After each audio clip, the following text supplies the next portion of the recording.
자, 오늘 우리가 나눌 하나님의 말씀 창세기 8장 1절부터 5절까지의 말씀. 이번 여름을 지내면서 노아 특집 시리즈를 계속 이어가려고 하는데요. 지난 주일 시작했지요. 지난 주일 설교 제목 기억합니까? 들어본 적이 없지요.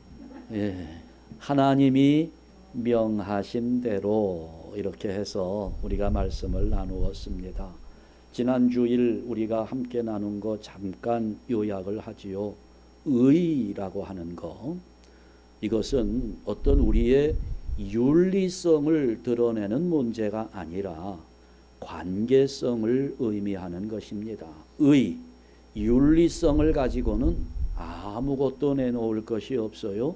예수 그리스도의 의를 힘입어서 우리는 하나님과 관계할 수 있는 영적 존재가 된 것입니다. 그것이 의입니다. 따라서 교회는 이렇게 그리스도의 의를 힘입고 하나님과 관계하는 사람들이 모여 있는 곳이기 때문에 내 생각은 이렇습니다.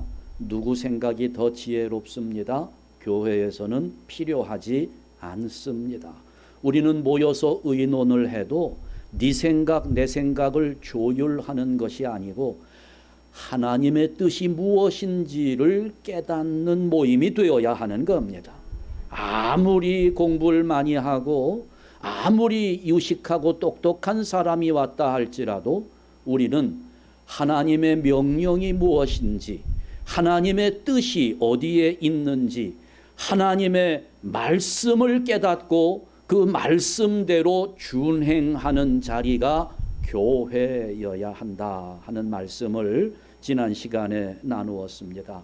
오늘은 이제 그에 이어지는 말씀인데요. 다시 돌아갈 수 없는 사람. 다시 돌아갈 수 없어요. 여러분, 우리가 어떤 사람과 교제를 합니다. 사귐을 가져요. 그러면 우리가 그 교제를 잘 하기 위해서 그 사람에 대해 관심을 가져야 합니다. 좋은 관계를 유지하려면 이 사람이 무엇을 좋아하는지, 어떤 것을 싫어하는지, 여러분, 그래서 이런 관심이 그 사람의 마음을 사로잡는 계기가 됩니다. 하나님과의 관계도 똑같습니다.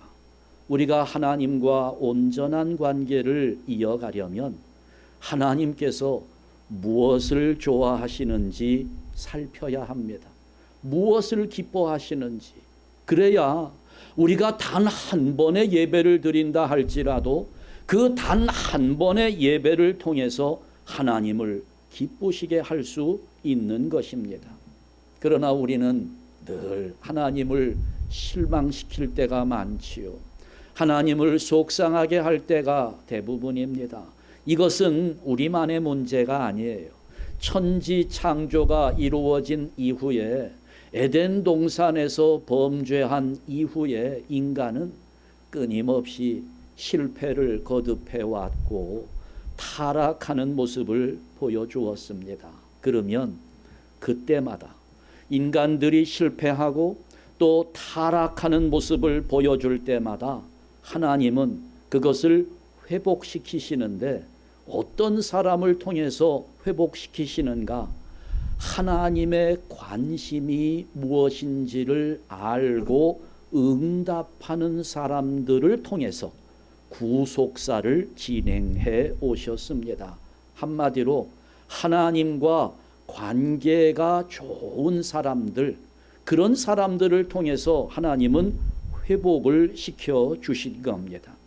그래 우리는 이 하나님의 역사, 하나님은 어떤 사람들을 기뻐하시는가 하는 것을 알기 위해서 창세기 1장부터 6장까지 나오는 인물들을 좀 잘 정리해 둘 필요가 있어요. 우리 믿음의 조상들인데 이분들이 어떻게 했는지. 우선 아담, 범죄의 제1번이지요. 제일 먼저 범죄하신 분, 그분은 여인의 후손을 통해서 찾아오는 생명의 길을 알았습니다. 또 그 아들 아벨은 제물을 통해서 하나님께 나아가는 것이 구원의 길이라는 것을 알았습니다. 그러니까 우리는 실패했어요. 범죄자가 되었습니다. 아담은 범죄했지만 여인의 후손을 통해서 구원의 길이 열린다는 것을 알고 산 겁니다. 아벨은 이런 우리 죄의 문제가 하나님 앞에 제사 드림을 통해서 용서받을 수 있는 길이 열린다는 것을 알았다는 거지요. 거기에 한 걸음 더 나아가서 에녹은 하나님과 동행하는 것이 하나님을 기쁘시게 하는 것이라는 사실을 알았습니다. 그러니 실패한 인간임에도 불구하고 하나님과 365년을 동행하다가 죽음을 보지 않고 승천하게 된 것입니다. 자, 이런 것들이 다 하나님을 기쁘시게 하고 타락한 시대를 구원하는 우리 믿음의 조상들의 신앙적 응답이었습니다. 하나님께서 행하실 때 하나님과 관계하는 사람들의 응답을 통해서 죄인된 우리에게 살 길이 주어진 것입니다. 그런데 이런 것들을 생각해 보면 사실 이런 응답들은 사실 보수하는 일에 불과했습니다. 건물로 따지자면 파손된 부분을 수리하는 일이었어요. 자, 그런데 이것이 창세기 6장까지의 모습입니다. 인간이 실패하고 인간이 타락하면 그 한 부분 그것을 다시 보수하고 수리하고 그러면서 구원을 체험하게 되는 것인데 노아부터는 다른 모습을 나타내는 겁니다. 노아는 완전히 달랐어요. 어떤 파손된 부분을 수리하는 정도가 아니라 완전히 개축해야 했습니다. 그러니까 리모델이 아니고요. 리빌드 하는 일을 노아가 해야 했던 겁니다. 그래서 하나님은 이제 새로운 세상의 역사를 열기 위해서 노아에게 방주를 짓게 합니다. 그러니까 이 방주를 짓게 하시는 하나님의 역사, 타락한 시대를 마감하고 새로운 시대를 시작하도록 하는 하나님의 역사를 노아의 손길을 통해 이루게 한 겁니다. 하나님의 심판이 임하게 될 때 완전히 멸망하게 될 텐데 노아가 짓는 방주는 그 하나님의 심판을 견뎌내는 방주였습니다. 이 방주는 오늘 우리의 교회입니다. 이 시대의 교회를 의미하는 거예요. 따라서 이제 교회는 앞으로 우리에게 닥칠 심판을 넉넉하게 견딜 만큼 견고해야 됩니다. 우리 교회가 그렇게 견고하게 세워져야 되는 거예요. 그러니 여러분, 오늘 우리가 하나님께 부르심을 받고 이렇게 세워져 있는 것은 이 시대의 교회가 몇 가지 잘못된 부분들이 있는데 이 잘못된 몇 가지를 좀 개선하고 이렇게 하면서 교회를 올바르게 세워나가는 그 정도가 아닙니다.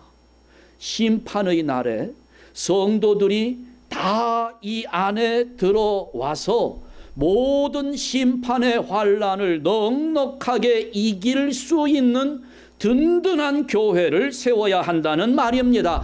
하나님의 관심이 거기에 있어요.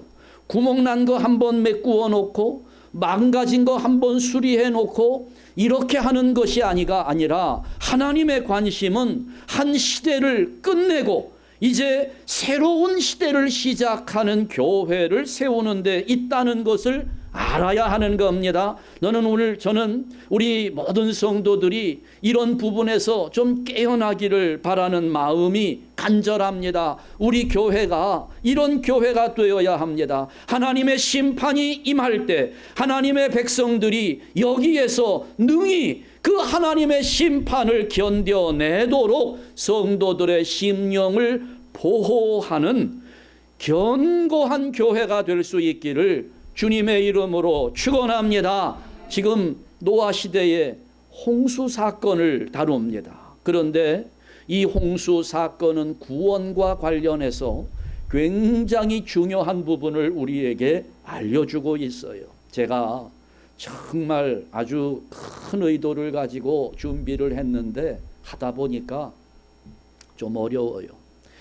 말하는 제가 어려우니 듣는 여러분은 또 얼마나 더 어렵겠습니까? 그런데 어려울 때 저거 도대체 무슨 소리야 하고 비난의 마음 갖지 말고 어려워도 진리겠거니 하고 아멘 하시면 하나님의 지혜가 여러분의 지혜가 아니고 하나님의 지혜가 깨닫게 하시고 이끌어 주실 줄 믿습니다.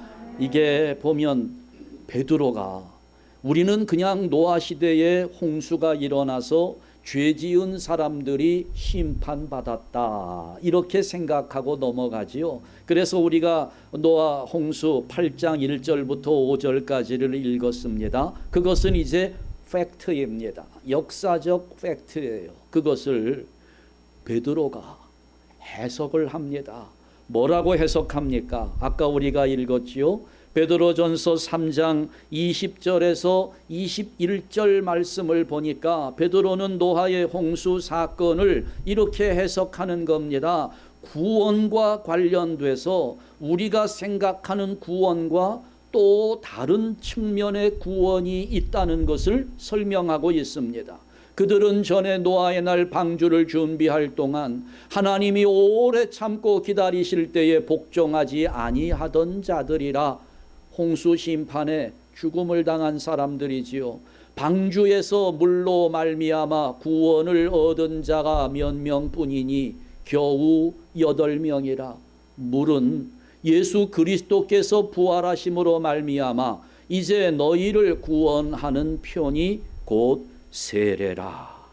이는 육체의 더러운 것을 제하여 버림이 아니요 하나님을 향한 선한 양심의 간군이라. 이렇게 해석을 합니다. 자, 봅시다. 여러분 지금 물로 말미암아 구원을 얻은 자라고 이야기합니다. 물로 말미암아 구원을 받았다. 물은 무엇입니까? 여기에서 말하는 물은 홍수가 난 것을 의미하는 겁니다. 자, 그런데 이 물은 또 뭐라고 그래요? 이 물은 예수 그리스도께서 부활하심으로 말미암아 너희를 구원하는 표라고 합니다. 지금까지 우리는 홍수는 심판으로만 생각했지요. 그런데 베드로는 지금 이 홍수 물이 뭐랍니까? 구원하는 표라는 겁니다. 여러분, 그러니까 심판 두려워하지 말자고 말씀드렸죠. 이 세상의 종말이 뭐 몇 년, 몇 월, 며칠 시한부 종말론자들이 아무리 협박을 해도 두려워할 필요가 없다는 겁니다. 여러분, 하나님의 심판은 우리에게는 뭐예요? 구원하는 표가 된다는 사실을 믿으시기 바랍니다. 두려워할 문제가 전혀 아니라는 거예요. 구원의 표라고 해석합니다.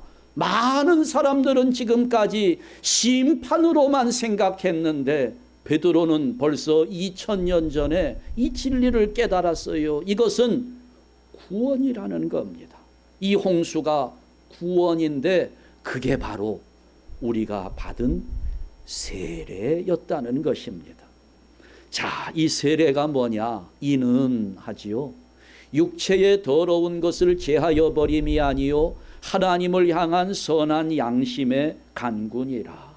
보통 우리가 구원을 이야기할 때 예수를 믿고 우리가 믿는 그 믿음으로 받는 구원만 생각을 하는데 이걸 보니까, 이 구절을 보니까 세례를 받으면서 경험하는 또 다른 구원의 세계가 있는 것처럼 보입니다.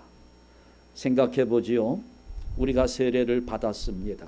여러분 대부분 이 자리에 계신 대부분이 세례를 받았어요. 여러분 세례를 왜 받았습니까? 세례의 의미는 무엇인가요? 세례를 받고 나서 여러분 삶에 어떤 효과가 나타났습니까?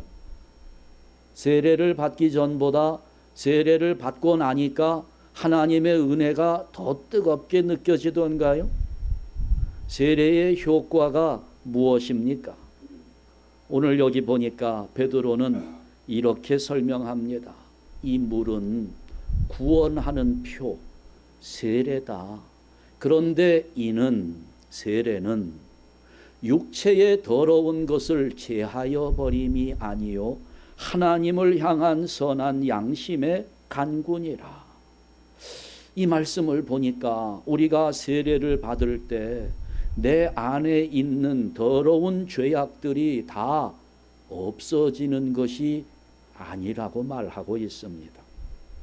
육체의 더러운 것들을 제하여 버림이 아니요. 아니 그러면 세례는 도대체 무엇인가요? 우리가 그랬잖아요.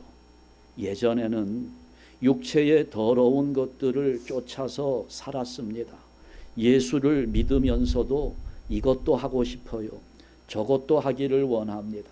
내가 예수 믿고 구원받았다는 것도 즐겁지만 세상의 쾌락을 쫓아가는 것도 즐겁습니다. 이쪽에 갔다가 저쪽에 갔다가 내 안에 예수를 잘 믿고 싶은 마음이 가득하지만 세상도 너무너무 좋은 거예요. 그러니 이리저리 왔다 갔다 아주 혼란스러운 마음이었습니다. 그런데 그런 가운데 세례를 받는 거, 그건 뭐냐? 예전 성경에는 요 초록색으로 되어 있는 이 글씨 부분을 그렇게 번역을 해 놓았댔습니다. 오직 선한 양심이 하나님을 향하여 찾아가는 것이라, 하나님을 향하여 가는 것이라고 설명합니다. 그러니까 세례의 의미는 세례를 받음으로 내 죄가 다 없어졌다, 사라졌다, 깨끗해졌다, 윤리적으로 나는 이제 완벽한 존재가 되었다, 이런 의미가 아니라는 겁니다. 그게 아니라 이제까지는 내가 육체를 따르며 세상을 좋아하면서 세상의 쾌락을 추구하는 삶을 살았지만 내가 이제는 세례를 받음으로 해서 더 이상 나는 육체를 따르지 않고 이 세상 나의 욕심을 자극하는 그런 세상적인 문화의 영향을 받지 않고 오직 나의 선한 양심으로 하나님만 추구하며 살겠습니다 하면서 결단하는 것이 세례의 의미라는 것입니다. 물론 내가 예수를 믿고 예수님의 피로 구원을 받습니다. 죄를 용서를 받았어요. 그걸 확인하면서 세례를 받는 겁니다. 그러나 또 하나의 의미가 있다는 거예요. 그것은 이제부터 내 삶의 결단을 선언하는 것입니다. 사람이 마음으로 믿어 의에 이르고 입으로 시인하여 구원에 이르느니라 사도 바울은 이야기합니다. 마음으로 믿어 예수 그리스도를 내 구세주로 영접하면서 그분의 피가 나를 의롭게 했기 때문에 하나님 앞에 내가 구원받았다라는 것이 세례의 의미이지만, 그러나 내가 입으로 시인해야 되는 거예요. 마음만 가지고 되지 않아요. 공개적으로 선언하는 겁니다. 나는 이렇게 살 겁니다. 예수님의 의의를 가지고 있는 사람으로 세상의 문화를 따르지 않을 겁니다. 오직 하나님만 바라보며 하나님을 향하여 갈 것입니다. 나의 결단을 선언하는 것입니다. 이것이 세례의 의미라는 거예요. 어렵잖아요. 여러분, 우리 중에 이 시대의 악한 문화적 영향에서 벗어날 수 있는 사람은 아무도 없습니다. 지금 우리는 이 세상 문화의 영향을 받으면서 얼마나 마음이 미혹되고 있습니까? 우리 아이들만 보면 이건 아주 너무 적나라하게 드러납니다. 여러분, 아이 처음 낳았을 때 어떻게 키우고 싶었어요? 잘 키우고 싶었죠. 예쁘게 키우고 싶었고, 아이 낳아놓고 아이는 말도 알아듣지도 못하는 그 아이한테 존댓말까지 써가면서 아유 시원하세요, 왜 이렇게 이쁘세요, 아이들한테 이쁜 말을 가르쳐주고 싶은 거지요. 그런데 이 아이들이 말하기 시작하면서, 걸음 걷기를 시작하면서 밖에 나가 친구들하고 놀기 시작하는데, 엄마 아빠의 의도는 이 아이가 이쁜 말을 쓰면서, 고운 말을 쓰면서 그 언어가 아주 아름다운 것들의 표현이 되기를 원하는 마음에 열심히 가르쳤는데, 이 아이 입에서 어느 틈에 욕이 나오기 시작합니다. 여러분, 자녀들에게 욕 가르쳐 주신 분 있나요? 세상 문화에 영향을 받죠. 친구들과 어울리면서 부모는 가르쳐 보지도 않은, 원하지도 않는 그런 세상의 욕지거리들 얼마나 쉽게 배우는지 모릅니다. 이게 세상 문화에 영향을 받고 있는 우리의 모습입니다. 우리가 뭐 어른이 되었으니까, 예수를 믿으면서 우리의 이성이 말씀에 물들어 있으니까 올바른 판단을 하면서 세상의 문화를 안 받으며 살 수 있을 거라고요? 천만의 말씀입니다. 이 악한 세대에서 벗어날 수 있는 사람은 아무도 없어요. 죄인 줄 알면서도 자기 스스로 정당화시키면서 마취되는 겁니다. 그러잖아요. 얼마 전에 우리 사인했지요. 학교에서 선생님들이 아이들의 성 정체성을 결정하는 문제에 있어서 부모의 동의를 받지 않아도 되는 정도가 아니라 부모에게 알리면 안 되는 법이 통과되는 거예요. 그걸 막으려고 우리가 사인을 했잖아요. 물론 아직 결론은 내려지지 않았지만 그 법이 통과되었습니다. 우리는 그 법이 통과될까봐 막 걱정을 해가지고 사인하고 난리를 쳤는데, 지금 법이 통과됐는데 그거 문제 삼는 사람 별로 없어요. 얼마나 됐다고요? 불과 몇 달 됐다고. 우리 마음이 거기 벌써 익숙해지는 겁니다. 여러분, 동성연애가 연방법원에서 동성결혼 허락한다고 얼마나 분노했습니까? 여러분, 세상이 말세라고, 큰일 났다고, 정말 망할 때가 되었다고, 미국이 정말 어떻게 이럴 수 있느냐고 분노했는데, 지금 그거 갖고 분노하는 사람이 있나요? 화장실법, 남자 여자 구분하는 화장실, 학교든지 청소년 어디든지 구분하면 안 된다는 법, 그거 가지고 우리가 얼마나 난리를, 법석을 떨었습니까? 지금 그거 가지고 문제 삼는 사람 없어요. 이미 그 문화에 우리가 들어간 겁니다. 우리는 거기에 그냥 익숙해지고 있어요. 영향을 받고 있는 겁니다. 그러니까 베드로는 이렇게 설교합니다. 사도행전 2장 40절 말씀에 보면 또 여러 말로 확증하며 권하여 이르되 너희가 다 같이 이 패역한 세대에서 구원을 받으라 말씀합니다. 여러분, 우리가 하나님의 심판에서 구원받는 것 중요합니다. 우리가 저 지옥의 형벌로부터 구원받는 것이 대단히 중요한 일이지만 베드로는 지금 그걸 이야기하지 않습니다. 패역한 세대에서 구원을 받으라는 겁니다. 이스라엘을 한번 보지요. 여러분, 이스라엘은 출애굽 과정에서 두 가지의 구원을 경험해야 했습니다.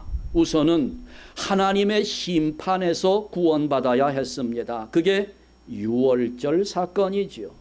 애굽의 마지막 10번째 장자의 재앙이 임했습니다. 그때 이스라엘 백성들은 어린 양의 피로 구원을 받았습니다.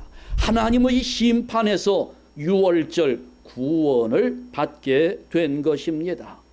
자, 그러나 하나님의 심판으로부터는 구원을 받았지만 애굽의 바로 왕으로부터 이스라엘이 구원을 받은 것은 유월절이 아닙니다. 여러분, 그러면 언제 이스라엘이 이 바로 왕으로부터 구원을 받습니까? 어디에서 구원을 받나요? 홍해바다에서. 홍해바다에서. 여러분, 우리는 하나님의 인도하심의 손길, 하나님의 의도, 이런 것들을 잘 봐야 합니다. 홍해 사건을 한번 살피지요. 출애굽기 13장 17절 18절 말씀을 보면 바로가 백성을 보낸 후 블레셋 사람의 땅의 길은 가까울지라도 하나님이 그들을 그 길로 인도하지 아니하셨으니 이는 하나님이 말씀하시기를 이 백성이 전쟁을 하게 되면 마음을 돌이켜 애굽으로 돌아갈까 하셨음이라. 그러므로 하나님이 홍해의 광야 길로 돌려 백성을 인도하심에 이스라엘 자손이 애굽 땅에서 대열을 지어 나올 때에, 이렇게 되어 있습니다. 지도를 한번 보시죠. 지도를 보면 여러분, 저쪽에 여러분 보시기에 왼쪽에 부채꼴 모양으로 초록색 되어 있는 지역이 아주 비옥한 농토가 있는 목초지입니다. 거기 옆에 보면 거기에 이제 이스라엘 사람들이 살았던 고센이라고 하는 곳이 있어요. 거기에서 출애굽을 하는 겁니다. 그러면 그 위에 있는 바다가 지중해예요. 오른쪽으로 쭉 보면 모압 옆에 사해 바다가 보이지요. 거기가 이스라엘입니다. 그러면 고센에서 이스라엘을 갈 때 지중해변을 끼고 이렇게 가게 될 때 일주일에서 열흘 정도면 갈 수 있는 길이에요. 그런데 하나님은 그 길로 인도하지 않으시고 돌아가게 하셨다는 겁니다. 돌려서 인도하셨다는 거예요. 그래서 저 빨간색 화살표로 되어 있는 광야길로 돌아가게 하신 겁니다. 홍해바다가 양쪽으로 갈라져 있지요. 그래서 그 홍해바다를 건너가게 하신 거지요. 굉장히 먼 길을 40년 동안을 돌아가게 만드신 겁니다. 하나님께서 우회해서 가나안 땅에 가게 만드셨다는 거예요. 자, 그래서 이제 이스라엘이 출애굽했습니다. 하나님의 심판에서는 6월절 날 구원을 받았어요. 구원을 받은 이스라엘 백성들이 광야길로 들어가게 되는데 출애굽기 14장 1절과 2절 말씀을 보면 여호와께서 모세에게 말씀하여 이르시되 이스라엘 자손에게 명령하여 어떻게 하라고요? 돌이켜 바다와 믹돌 사이에 비하 시롯 앞 곧 바알스본 맞은편 바닷가에 장막을 치게 하라. 여기 말하는 바다는 홍해 바다입니다. 지중 해변을 따라가면 금방 갈 수 있는 길을 이렇게 홍해 바다가 있는 곳으로 돌아가게 만드셨다는 거예요. 예전 성경을 이 부분 돌이켜 돌쳐서라고 그렇게 번역을 했어요. 돌아가게 만들었다는 겁니다. 돌이켜서 인도하시는 하나님의 손길. 참 이 부분이 우리를 어렵게 합니다. 젊었을 때 저도 그랬고요. 많은 젊은이들이 하나님 앞에 기도하면서 자기 결단을 이야기합니다. 하나님, 내가 이렇게 계획을 세우고 앞으로 공부는 어떤 공부를 하고 몇 살에 대학원을 졸업을 하고 박사학위를 받고 그래서 내가 다 하나님께 영광을 돌리겠습니다 하는 자기 인생을 설계할 때 계산하는 시간이 있거든요. 짧은 길이 있습니다. 지름길이 있어요. 그런데 우리는 다 그 길을 원하죠. 직선 코스를 원합니다.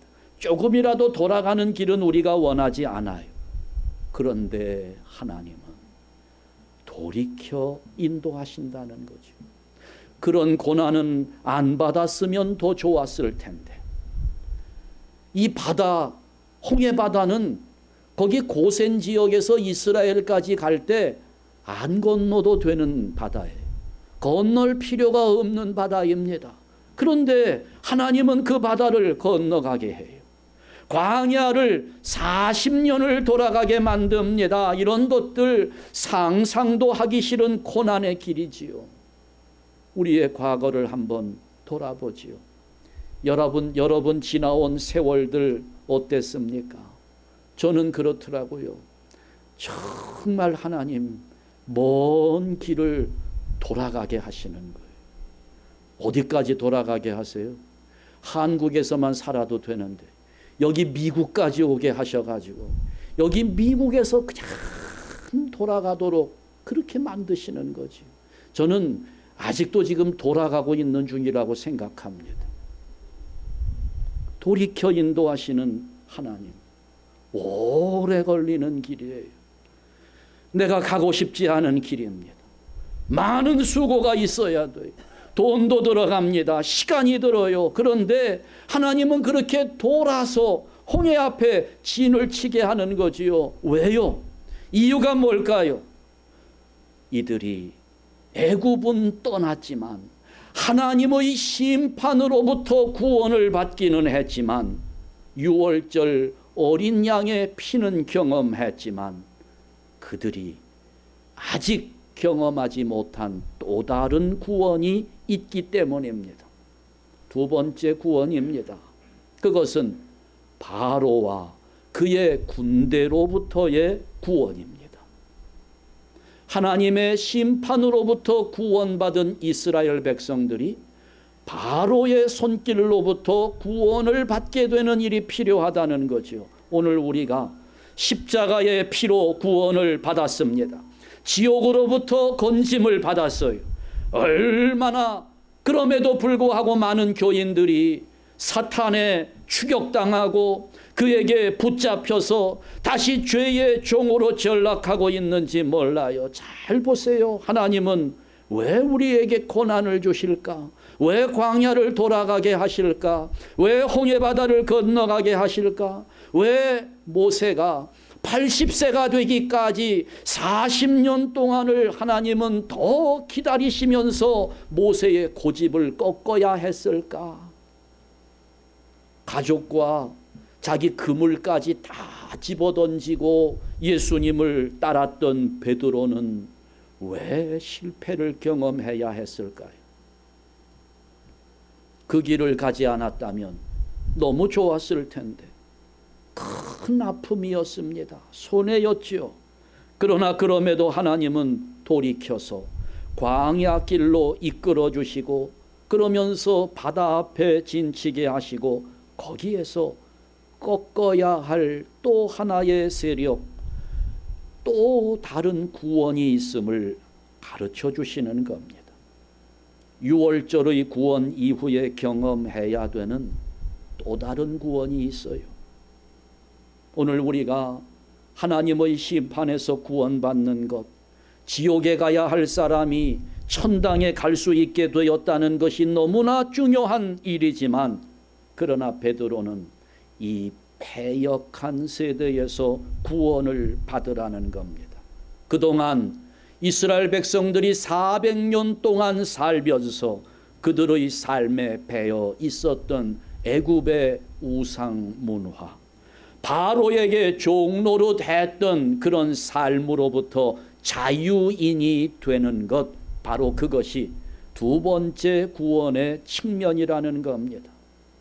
여러분, 이 하나님의 심판으로부터 구원받는 것은 유월절 밤에 일어났습니다. 어린 양의 피로 가능했어요. 그러나 지금 이스라엘 백성들을 추격해 오고 있는 이 바로의 권세로부터 구원받는 것은 홍해에서 경험했던 것입니다. 홍해를 건너야 했던 거예요. 왜 하나님은 홍해를 건너게 했을까? 그것은 이제 그 애굽의 문화에 다시는 돌아갈 수 없는 사람이라는 것을 가르쳐 주시기 위함이었습니다. 한번 우리 따라합시다. 돌아갈 수 없는 사람.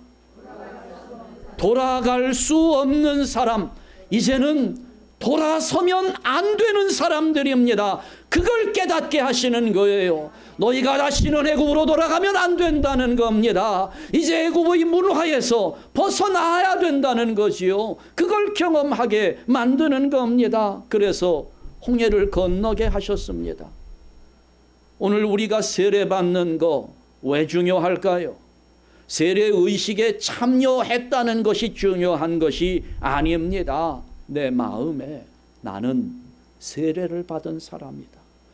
홍해를 건넌 사람이다. 그러니 다시는 애굽으로 돌아갈 수 없다는 거예요.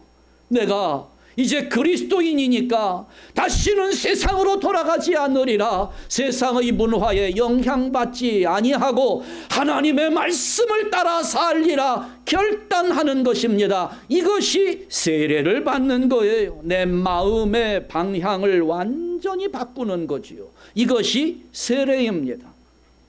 세례 받았다고 구원 문제 다 해결된 거 아닙니다. 육체의 더러운 것이 다 제거되는 것이 아니라는 거예요. 그 순간부터 시작하는 겁니다. 이제부터는 내가 세례를 받았다는 의식을 가지고 살아가는 거지요. 그러면서 나는 돌아갈 수 없는 사람이다. 이제부터 하나님을 위해 살리라. 세상도 정욕도 애굽의 모든 좋은 문화도 내 욕심을 자극하는 모든 쾌락들도 포기하고 이제는 내 마음을 하나님이 허락하시는 가나안 땅에 두고 살리라 하는 결단을 자기 스스로 선언하는 작업이 그것이 세례입니다. 여러분 세례 받으셨나요? 그러면 이제부터는 세례 교인으로 살기를 축원합니다. 세례 받은 것보다 더 중요한 것이 세례 받은 자로 사는 겁니다. 다시는 돌아갈 수 없어요. 돌아가면 안 되는 겁니다. 다시 돌아갈 수 없는 우리들, 물을 건넌 사람이, 홍해를 건넌 사람입니다. 옛 것을 버리고 이제는 새로운 가치관에 우리가 몸을 담아야 되는 거지요. 이게 세례의 의미입니다. 6월절에는 구속의 피가 있었습니다. 홍해에는 물이 있었습니다. 물론 우리에게 피가 중요합니다. 예수님의 피로 우리는 구원을 받은 자예요. 그런데 예수님의 피로 구원받은 우리가 이 땅에서 저 땅으로 건너야 할 물이 있음을 알아야 합니다. 심판에서 구원을 받았으니 이제는 우리가 땅을 건너가면서 악한 영으로부터 벗어나야 되는 것이고 사탄의 영향력에서 벗어나야 되는 겁니다. 그것은 물을 건너는 것입니다. 여전히 우리가 세례를 받았는데 내가 그리스도인이라고 말하고 있는데 벗어나지 못하는 사탄의 권세, 습관적인 죄악의 문제들, 그게 나쁜 것인 줄 알면서도 벗어나지 못하고 있는 그런 삶이 아직도 우리에게 남아있잖아요. 나는 물을 건넌 사람이라는 의식이 없기 때문입니다. 노아의 홍수 사건과 홍해에서 경험했던 물은 그냥 지금까지 해왔던 것에서 몇 가지를 개선하고 수리하고 구멍이 있으면 막고 이런 정도로 해결할 문제가 아님을 알아야 합니다. 하나님의 관심은 이제까지의 모든 것을 끊어내고 이제는 새로운 시대를 열라는 겁니다. 교회가 그 일을 감당해야 되는 거예요. 완전히 전환되어야 하는 것입니다. 내가 예수를 믿고 보니까 성품이 좀 온유해졌어. 내가 예수를 믿고 교회 다니다 보니까 내 언어가 좀 부드러워졌어. 내 욕심이 조금 줄었어. 여러분, 이 정도가 아니라는 거예요. 그 정도 가지고 되지 않아요. 성품이 조금 나아졌다는 거 가지고 되지 않습니다. 완전히 뒤집어져야 됩니다. 완전히 달라져야 돼. 새로운 시대를 열어야 되는 것입니다. 그리스도의 생명으로 부활하는 것은 이것을 의미하는 것입니다. 궁극적으로 부활하게 될 날이 있어요. 그러나 지금 이제 우리는 다시 살아나는 겁니다. 그런즉 누구든지 그리스도 안에 있으면 새로운 피조물이라. 이전 것은 지나갔으니 보라 새 것이 되었도다. 이것이 홍수 사건이고 이것이 홍해에서 경험한 구원의 역사입니다. 여러분, 이제 세례의 의미를 다시 한번 생각하면서 물을 건넜기 때문에 다시는 돌아갈 수 없는 사람이 되었음을 인식하면서 하나님의 백성으로 그리스도인으로 세례받은 자로 매일 승리하는 여러분들 되시기를 주님의 이름으로 축원합니다. 기도하겠습니다. 하나님 아버지 감사합니다. 예수 그리스도의 피로 구원받은 우리들, 이제는 우리가 하나님의 심판을 면하고 천국에서 살 수 있는 영생 구원의 백성이 되었음을 감사합니다. 그러나 그럼에도 여전히 우리가 아직 물을 건너지 못한 상태에서 사탄에게 놀림거리가 되고 있는 경우가 얼마나 많이 있는지 모릅니다. 아버지여, 우리가 이미 세례를 받았음에도 불구하고 세례 받은 자로 살지 못한 채 세상의 문화 속에 영향을 받으며 우리의 모든 더러운 욕심들을 끊어내지 못한 부끄러움의 모습이 아버지여 이제는 해결되기를 원합니다. 노아를 통하여 방주를 짓게 하신 하나님, 오늘 우리 안에 새로운 교회가 건축되기를 원합니다. 하나님의 심판을 견뎌낼 만한 그러한 방주뿐만 아니라 세상으로부터 영향받지 않으면서 하나님의 백성으로 살아갈 수 있게 만드는 견고한 교회가 오늘 우리 안에 세워지도록 인도하여 주시옵소서. 세례받은 자로 날마다 승리하도록 우리 모든 성도들을 성령께서 인도하여 주시옵소서. 예수 그리스도의 이름으로 기도하옵나이다. 아멘.